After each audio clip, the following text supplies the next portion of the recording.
The sun was setting over the dry fields when Mara walked away from the only home she had ever known. The sky was red and dust swirled around her torn shoes. Behind her lay the small village that had turned its back on her. People used to smile when they saw her once, but now they closed their doors, whispered cruel words, and watched her from a distance. Mara had lost everything. A year ago, her family's little house caught fire during a stormy night. The villagers said it was bad luck, but when more accidents happened afterward, a cow dying here, a child falling sick there, they began to say Mara brought misfortune. She tried to explain that she hadn't done anything wrong, but no one listened. They called her cursed, and finally they told her to leave. That morning she found the words "Stay away" painted in black on her door. The message was clear. She packed the few clothes she had, wrapped a small loaf of bread in a piece of cloth, and began walking. By evening, she reached the open plains. The wind was sharp and the world seemed empty. She hadn't eaten since morning and her feet were sore. When she saw a broken windmill in the distance, she sat under it, hugging her knees, trying not to cry. She didn't know where she was going. She just knew she couldn't go back. Far from there, on the edge of the same valley, a man named Eli Turner was finishing his work on his ranch.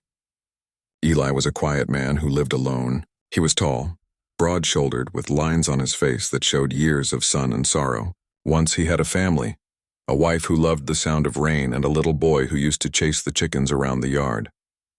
But both were gone now, taken by an accident that Eli never spoke about. He lived with his horse, his dog, and the silence of his memories. His ranch stretched for miles, but it felt empty. He worked from dawn till dark, fixing fences, tending to his cattle, and trying not to think too much. That night, while riding back from the far end of his land, Eli noticed something near the old windmill, a small figure sitting on the ground. He slowed his horse, thinking it might be a traveler. As he got closer, he saw it was a young girl, maybe 15 or 16, her face pale and tired, her clothes covered in dust. "You lost?" he asked gently. Mara looked up, startled. She wanted to run, but her legs were too weak. "No, sir," she whispered, "just resting." Eli studied her for a moment. He could see fear in her eyes, the kind of fear that comes from being hurt too many times. "You from around here?" he asked. She shook her head. "Nowhere," she said softly. Eli didn't press her. He saw the blisters on her feet, the way her hands trembled. Something inside him, something that had been silent for years, stirred. "Come on," he said finally. "You look like you could use a meal." Mara hesitated, but hunger won. She followed him slowly, limping beside the horse until they reached his small wooden house. Inside, the light was warm and golden. Eli gave her bread, soup, and a blanket. She ate quietly, still afraid to look at him. "You can stay in the barn tonight," he said. "It's dry and the hay's soft. Tomorrow we'll see what you want to do." Mara nodded, whispering a thank you. That night she lay on the hay, listening to the sound of crickets. For the first time in weeks, she didn't feel completely alone, but good news never stayed quiet in small towns. By the next morning, people had already started talking. A rider passing through saw the girl at Eli's ranch and carried the rumor back. Soon, whispers spread. "The cursed girl is staying with Eli Turner." Some said he was foolish, others said he was asking for trouble. Eli didn't care. Over the next few days, Mara helped him around the ranch. She carried buckets of water, fed the chickens, and brushed the horses. She worked carefully, always keeping her distance, afraid that even touching something might bring harm. One afternoon, one of the young calves got sick and died. The news spread fast, and by evening 2 neighbors came riding up to Eli's gate. "Didn't we warn you?" one of them said. "That girl's bad luck. You'll lose everything if you keep her here." Eli's jaw tightened. He looked at the men for a long moment, then said calmly, "Cattle get sick. That's life. Leave the girl out of it." They left muttering, shaking their heads, but Eli didn't waver. When he walked back to the barn, he found Mara sitting with her head buried in her hands. "I didn't do anything," she whispered through tears. "I promise." "I know," Eli said simply. "Death comes for all of us sooner or later. That doesn't mean you brought it." Those words stayed in her heart. Slowly, Mara began to relax. She learned how to fix fences, clean saddles, and ride a horse. Eli taught her patiently, speaking little but watching with quiet pride as she learned. Sometimes in the evenings they would sit by the porch as the sun went down. Eli would talk about his younger days and Mara would listen, her eyes bright in the fading light. She never spoke much about her past, but he didn't ask. He knew some pains were better left untouched. One morning, the sky turned dark with heavy clouds. The wind grew wild and thunder rolled across the valley. A storm was coming. Eli hurried to move the animals into shelter, but before they could finish, lightning struck the nearby hill. The horses panicked. One of them, a young mare named Daisy, broke through the fence and bolted into the open field. "Stay inside." Eli shouted as he ran after the horse, but Mara didn't listen. She couldn't stand the thought of losing another life, even an animal's. She grabbed a lantern and ran into the storm. Rain poured down, soaking her clothes. The ground turned muddy and wind pushed her back with every step. She called out to the horse again and again until she finally saw it caught near a broken fence. Slowly, carefully she approached, whispering softly to calm it down.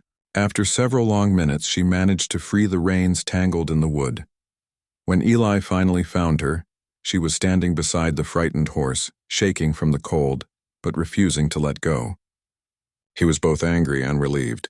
"You could have been hurt," he said, his voice firm but his eyes soft. "I couldn't let her die," Mara replied quietly.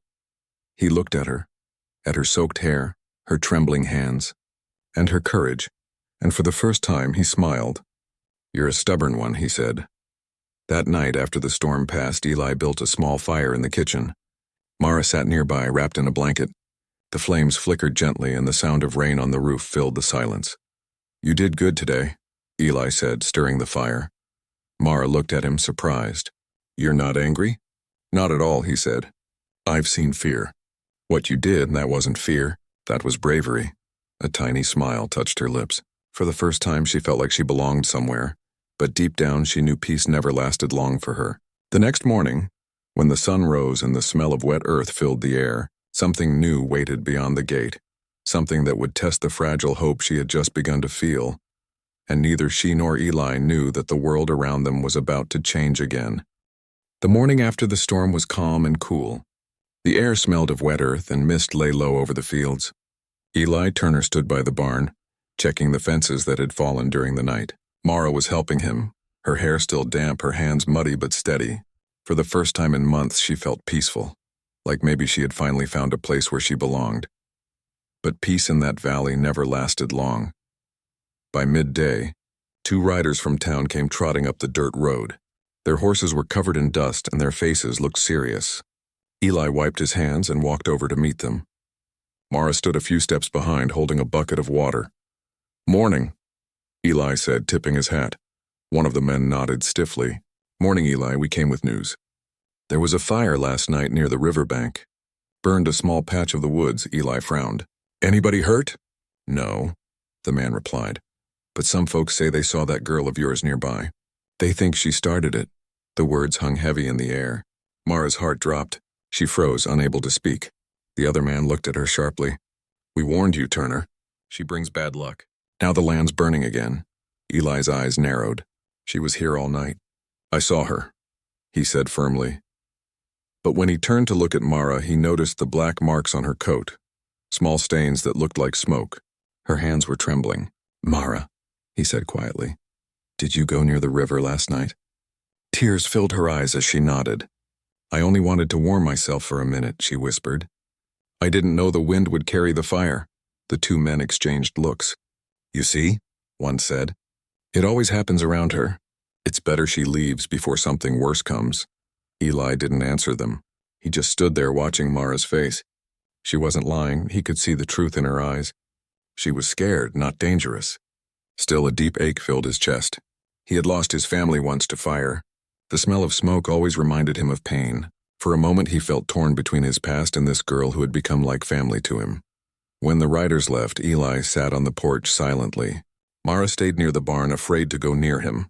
She wanted to explain more, but the words wouldn't come. As the sun began to set, she finally walked over, her voice shaking. "I'll go," she said softly. "I don't want to bring trouble to you." Eli looked up slowly. "Go where?" "Anywhere," she replied. "It's better that way. People are right about me. Every time I try to stay somewhere, something bad happens." He sighed deeply, staring at the horizon. "Mara," he said, "bad things happen to everyone. You didn't bring that storm and you didn't bring that fire. Life just happens. But running from it won't make it stop." She shook her head. You don't understand. People won't let me live in peace. They'll come again. They'll blame you too. Eli was quiet for a long time. Then he said, "Let them talk. I stopped caring about gossip a long time ago." But that night, as Mara lay awake in the barn, she could hear the faint echo of men's voices outside, townspeople arguing at the gate. Eli's dog barked, and then she heard Eli's calm but firm voice. "She's not leaving." The argument lasted a few minutes before the men rode away. Still, the words they left behind cut deep. "She'll bring ruin to you too, Turner. You'll see." The next morning, Mara had already packed her few things: a worn-out shawl, a small book, and the locket she kept from her mother. When Eli came to the barn, he found her standing by the door. "You're leaving anyway?" he asked quietly. She nodded. "It's better this way. I can't let people hate you because of me." Eli looked at her for a long time. He remembered how lost she had been the day he found her, and how much stronger she'd become since. "You think leaving will stop their hate?" he said softly. "It won't. They'll just find someone else to blame next time." Mara bit her lip, trying not to cry. "Maybe, but I can't watch you lose everything for me." Eli stepped forward and placed a small bag of food in her hands. "If you're going, take this," he said. "But I want you to remember something. You don't bring death, Mara, you bring life. You remind people that there's still good in this world, even if they can't see it." Her eyes filled with tears. "Why are you so kind to me?" He smiled faintly. "Because once someone was kind to me when I didn't deserve it either." Mara walked down the road until the ranch grew small behind her. The morning was cold and fog rolled across the hills. She told herself she was doing the right thing, but every step felt heavier than the last. She didn't know where to go, just that she couldn't stop thinking about Eli's words. Back at the ranch, Eli sat in silence. The house felt emptier than ever. He tried to work, but his mind kept drifting back to the girl walking alone in the cold. After an hour, he saddled his horse and rode after her. He found her near the old windmill, the same place where he had first met her. She was sitting on a rock, staring at the ground, clutching the bag of food.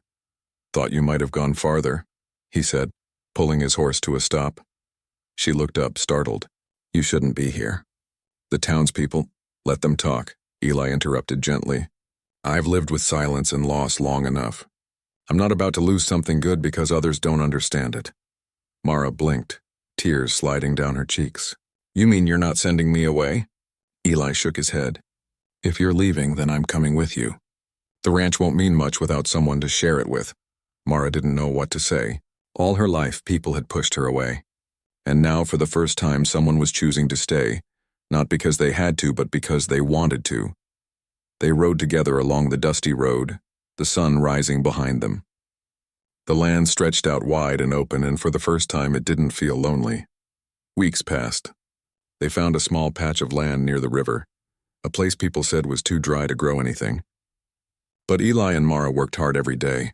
They dug, planted, and built a small new home with their own hands. Slowly, green shoots began to appear in the soil. When travelers passed by, they couldn't believe what they saw. A small ranch thriving in the middle of land everyone else had given up on. Word spread back to town. Some said it was a miracle.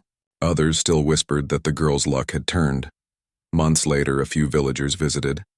They found Mara feeding chickens, her smile soft and peaceful. They didn't say much, just looked around in quiet amazement. The land around her seemed alive again, the grass greener, the trees stronger. When they left, Eli and Mara stood watching the sunset together. "You see," Eli said, "sometimes people are wrong. Sometimes what they call a curse is really a blessing they don't understand yet." Mara smiled, her eyes glistening in the golden light.